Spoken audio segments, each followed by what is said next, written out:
My little ship of ingenuity now hoists her sails to speed through better waters, leaving behind so pitiless a sea.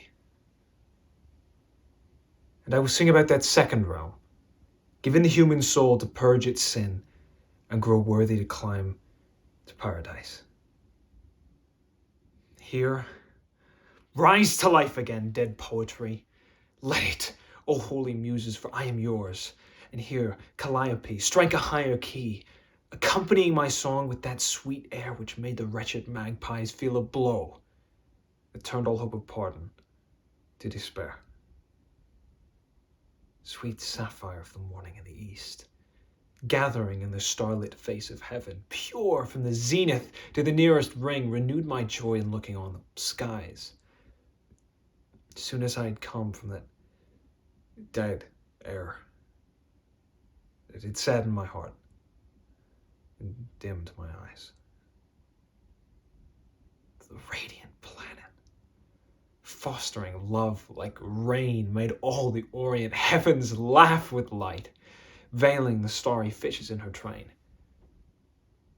I turned to the right hand and set my mind to scan the southern pole, where I saw 4 stars no one has looked on since the first mankind. The heavens seemed delighted in their flame. O widowed region of the northern stars, you who have been deprived of the sight of them. When of that vision I had taken leave, and turned a little toward the other pole where the great bear had disappeared below, I saw beside me an old man, alone, so reverend in his bearing and his look, no father claims more honor from his son. His beard was long and mingled with white strands. It lay upon his breast in double bands. The rays of the 4 holy stars on high adorned his face with such a brilliant gleam, it seemed the sun shone full upon his eye. "Who are you that have come up the blind stream to flee the prison of eternity?" said he, shaking those venerable plumes. "Who is your guide? What lamp has led your feet, escaping from the sea of that deep night, forever blackening the infernal pit? Are the abyss's laws so broken?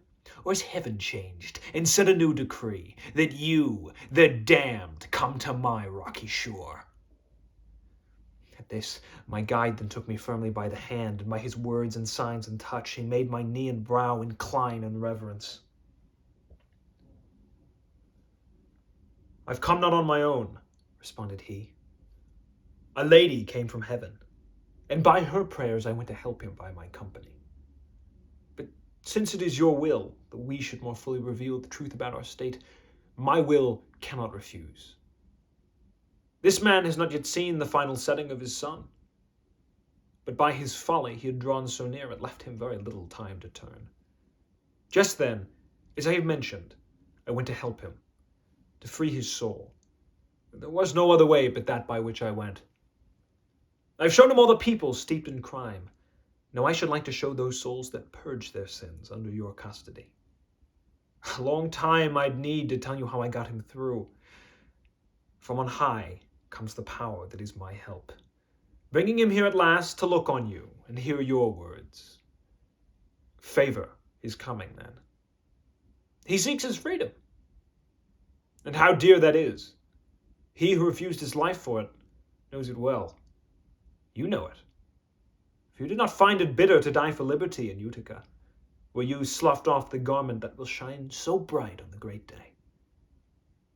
We do not break the eternal laws, for he is still alive, and I come from the ring not bound by Minos, where the chaste eyes of Marcia still beseech you, O holy breast, and hold her in your own. For her love, then, incline to grant our prayer. Let us go through your 7 realms above. Word of your favor I'll bring back to you, if, to be named below, can honor you. In my life, Marcia did so please my eyes, said he, that any favor she desired, I granted to her.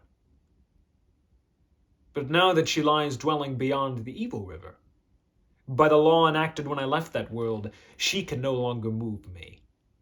Now, nor ever. But if a heavenly lady guides your way and moves your steps, you have no need to flatter. Beg in her name. There is no more to say. Go, therefore, but be sure you gird his waist first with a simple, slender reed, and wash his face of all hell's grime and all its dust. No cloud should take his vision by surprise who steps before this mount's first minister, for he is one who comes from paradise. All around this little island at the base, reeds grow in the soft mud. No other plant that breaks out into leaf or stands upright can long survive the place, but yields to all the battering of the waves. Do not return this way as you go up. The sun arising now will show you where to climb the mountain at a gentler slope. At this, he vanished. And I, without a word, arose and I drew close to my guide, casting my eyes upon him. He began, "My son, let's turn and go back this way, for on this side, the plain slopes to its lowest limits, the sea." The dawn had driven the last twilight hour in flight before it, so far away I saw the ocean trembling at the shore. We walked, as one who turns to find the road he's lost, and till he finds it seems to walk in vain. When at last we'd come where dew is slow to fade, lying as it resists the warming sun, gathering in the hidden cool and shade, my master gently ran his open hands over the little tufts of grass, and I, who understood the reason for his art, presented him my cheeks, still stained and teared. He wiped them, and at last discovered all the color that the smoke of hell had bleared. At that, we came to the deserted strand, upon whose waters no man ever sailed who lived to tell it in his native land. This pleased another. There he girded me. Oh, wonder to behold! We had torn the lowly reed he'd chosen. Suddenly, a reed exactly like it was reborn.